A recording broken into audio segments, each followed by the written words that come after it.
Welcome to Module 10, Brand Promise, one of my favorite modules.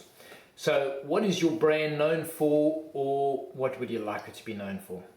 Your brand promise is what your customers expect from your brand, and this includes your business, your products, your services, and your employees, everything associated with your business.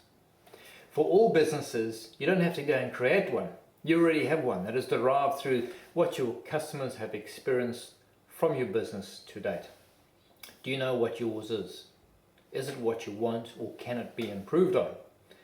It is easy for me to ask these questions. It's a lot harder for you to truthfully answer them. Many times I come across business people who have a misguided, inflated opinion of their current brand promise. I have found that this is largely as a result of simply not asking their employees, their customers and suppliers what it really is. Alternatively, these groups don't feel sufficiently secure to tell you as it is. In addition, especially if you're an entrepreneur, there's a very good chance that you're an optimistic individual and you tend to look at life as a glass half full approach. Nothing wrong with that, as long as it is not masking some underlying issues that need to be addressed but are instead avoided. So, why is a brand promise important? I'll explain to you in the long way around. So here we go. Do you know what your or have you ever calculated your customer acquisition cost? This should be a number that you know in your business, and this is how you go about calculating it. If you review all the costs that are associated with acquiring new customers, for example the rent, marketing, advertising, salespeople, over a specific period of time, generally I like to take a whole year, and you divide this number by the quantity of new customers that have come on board, then you will quickly come up with your average acquisition cost for your customer. Are you able to calculate this now? Even if not 100% accurate, put the video on pause and estimate this cost. To add to the above equation, you can also calculate the new customer value ratio. To determine this ratio, you need to also know your long-term customer value. For your business, do your customers have one-off transactions, or is it a recurring spend? So this will obviously depend on the nature of the business. So what exactly is the long-term value of your average customer? You can get this answer by simply going into your accounting program for that answer. It's quite easy to calculate. Going back to the new customer value ratio, you calculate that by taking a long-term value divided by your customer acquisition cost. The results of that may be surprising to you. If the answer is less than 1, it means it's costing you more money to acquire new customers than they are actually worth. There's no hard and fast rule as to what this ratio should be, but ideally I like to stick with a minimum target of 3 to 1.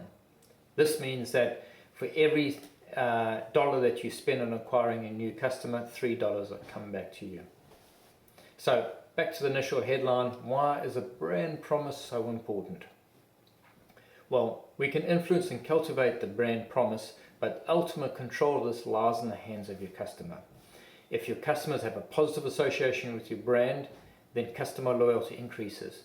And for 99+% of businesses, retaining existing customers is always more cost effective than acquiring new customers, which is why we'd like to know what the cost is of acquiring customers. The net effect, direct improvement to your bottom line and financial results is important, and you can get that if you have a really great brand promise.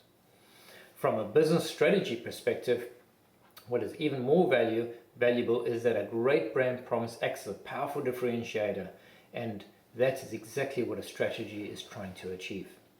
Here are some tips in relation to identifying your brand promise. Number 1, your brand promise must be consistently demonstrable. If it is not, your failed promises will do more damage than they will do good. Number 2, is your brand promise the same as your competitors? It does not necessarily have to be different, but if it is, then that would be an advantage.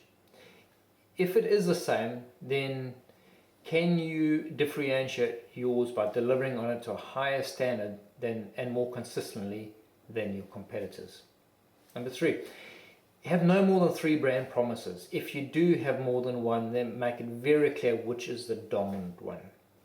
Number 4, the bolder and clearer the better, and make sure you can deliver on it consistently. Do not fail on that one.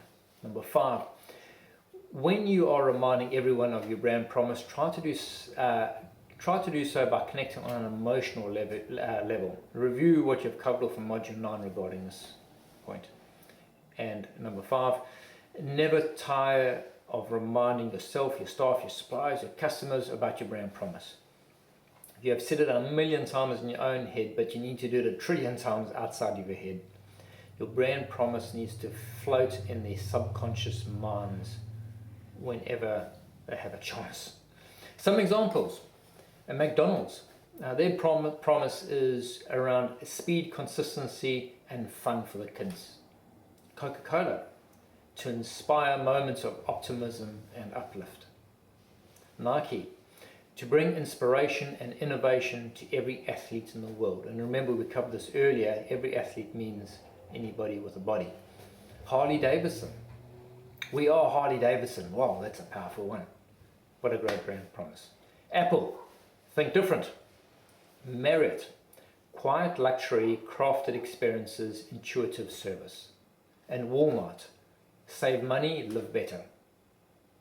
So, now you need to jump into your workbooks to complete yours, remembering that unless you take some control or manage your brand promise, then the control will ultimately lie in the hands of your customers.